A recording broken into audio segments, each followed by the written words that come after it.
yo se lo explicaba mucho a mis alumnos de la universidad. Yo daba la asignatura de evaluación de impacto ambiental y decía, bueno, si tenemos que hacer una carretera que vaya por un valle y su alternativa sea que vaya por la montaña, y en la montaña no degradamos ningún suelo, no afectamos a ninguna planta especial, porque las zonas de montaña también pueden tener zonas protegidas. Para nosotros, ambientalmente, es mucho mejor hacerla por la montaña.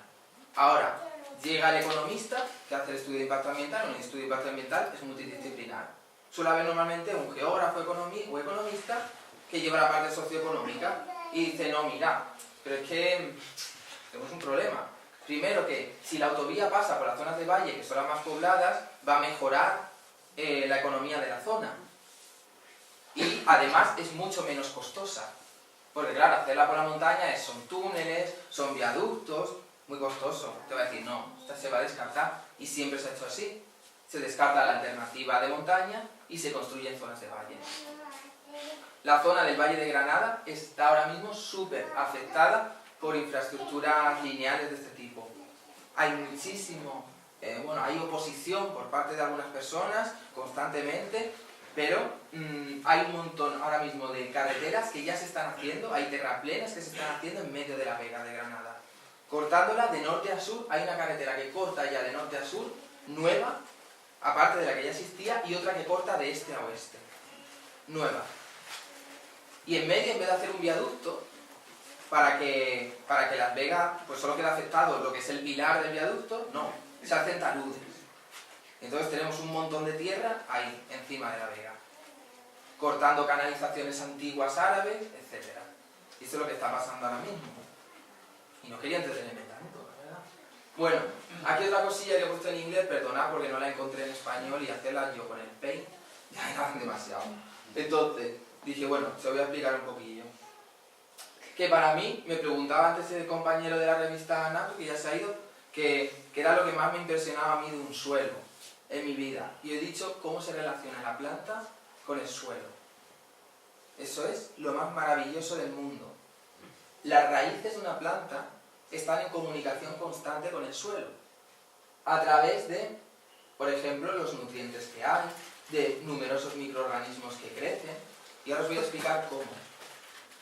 A esta parte de la raíz que interacciona con el suelo, tiene un nombre, nosotros la llamamos rizosfera, y es lo más importante casi que tiene un cultivo en su relación con el suelo. La planta se relaciona con el suelo a través de la rizosfera. ¿Qué es la rizosfera? Pues la planta aporta nutrientes al suelo. La planta no solo coge nutrientes del suelo, la planta aporta nutrientes al suelo, y eso hace que muchos microorganismos se acerquen a la raíz y convivan alrededor de la raíz y forman un microcosmos que nosotros llamamos rizosfera y que es muy importante, ¿vale? Es lo que os pongo ahí. Y lo que es aún más interesante, los microorganismos de distintas rizosferas interactúan entre ellos. O sea, si yo tuviera otra planta aquí tengo unos microorganismos, están interaccionando con los microorganismos que hay aquí, con los microorganismos que hay aquí, con los que hay aquí, y se forma una red nutricional por debajo del suelo. Las plantas se están relacionando no solo aéreamente, sino sobre todo subterráneamente. Aquí muchos de estos microorganismos actúan contra patógenos del suelo, de la planta. La planta no se infecta de patógenos porque en sus raíces conviven unas bacterias y unos hongos que actúan de protección. Y además entran en sinergia con microorganismos de otras plantas que hay alrededor. Cada planta, cada especie de planta tiene sus microorganismos asociados a su raíz. Con lo cual, cuanto mayor diversidad de plantas, mayor diversidad de microorganismos, mayor complejidad de interacciones en el suelo, mayor estabilidad del suelo, mayor estabilidad del agroecosistema, y todo está completamente interrelacionado. Eso es lo que quiero que os llevéis de aquí. Todo está interrelacionado. Yo no puedo dar una charla de un suelo si no hablo de los microorganismos que viven en él. ¿Vale? Eso es lo más maravilloso de esto. Si yo tengo aquí un pimiento y tengo aquí otro pimiento, los microorganismos que hay aquí son los mismos que hay aquí. Pero si yo aquí tengo un pimiento y aquí tengo una lechuga, y aquí tengo una zanahoria, y aquí tengo una berenjena, los microorganismos de aquí son diferentes a los de aquí, diferentes a los de aquí, y hay que estudiar a ver, porque a veces esas interacciones son negativas. Bueno, pues es ensayo y error, pero a veces son positivas y generan unas sinergias tan buenas que de repente mi cultivo es el más productivo del mundo. No quiero que esto sea una charla de agroecología o de agroecosistema, pero los cultivos más productivos del mundo se encuentran en Cuba, que son donde tienen esto perfectamente conocido. De hecho, esto lo explica muy bien los libros que se hacen en Cuba. Ahora, hay microorganismos muy importantes en el suelo, ¿vale? Son, por ejemplo, las plantas que fijan nitrógeno. Hay los microorganismos que fijan nitrógeno. Por ejemplo, tenemos una bacteria que se llama Rhizobium. La planta no capta nitrógeno de la atmósfera, no puede. El nitrógeno está en la atmósfera de manera libre, por aquí.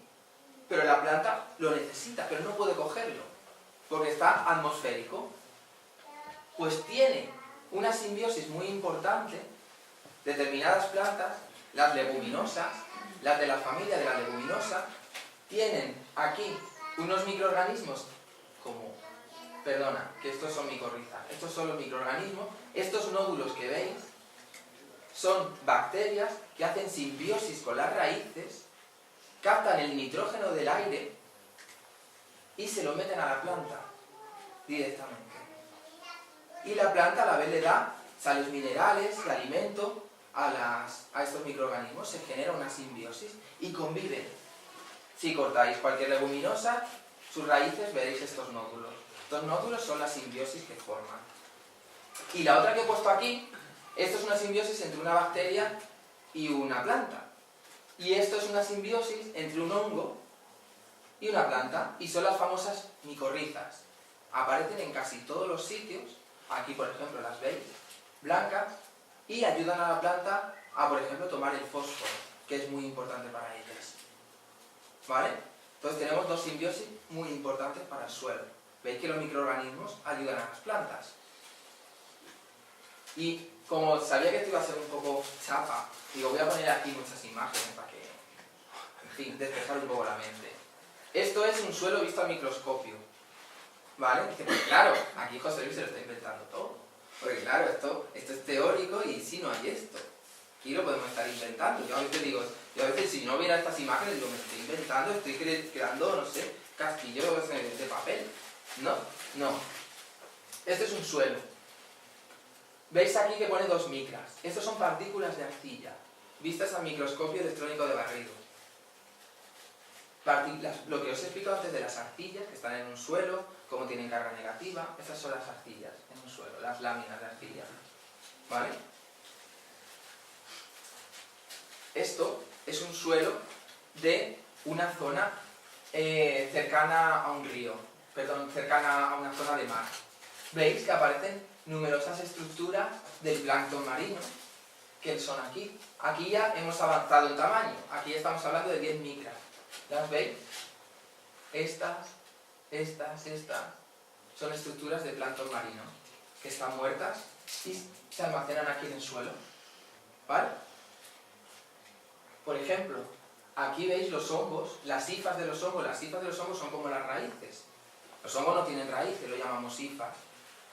Cómo se están metiendo entre la arcilla e interaccionan con la arcilla y la unen para formar agregados en el suelo y darle estructura al suelo.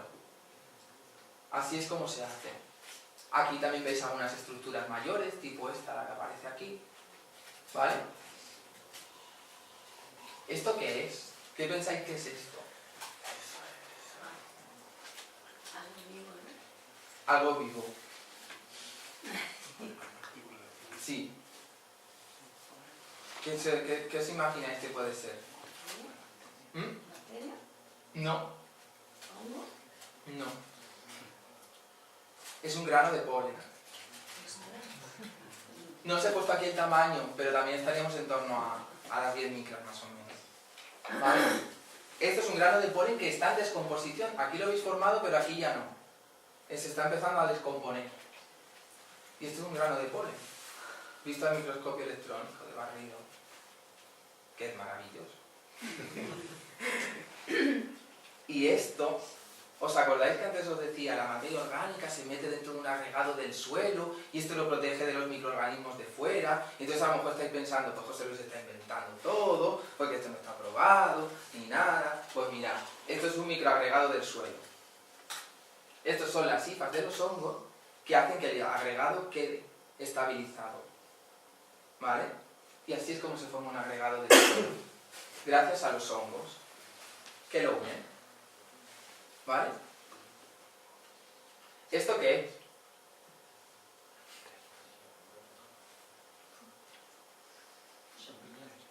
Champiñones.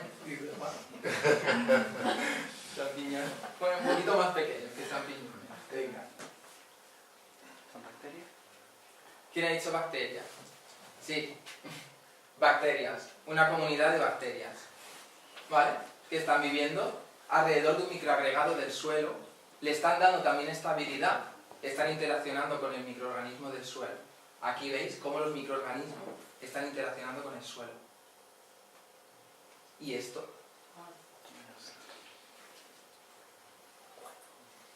¿Qué puede ser esto? Un huevo de dinosaurio.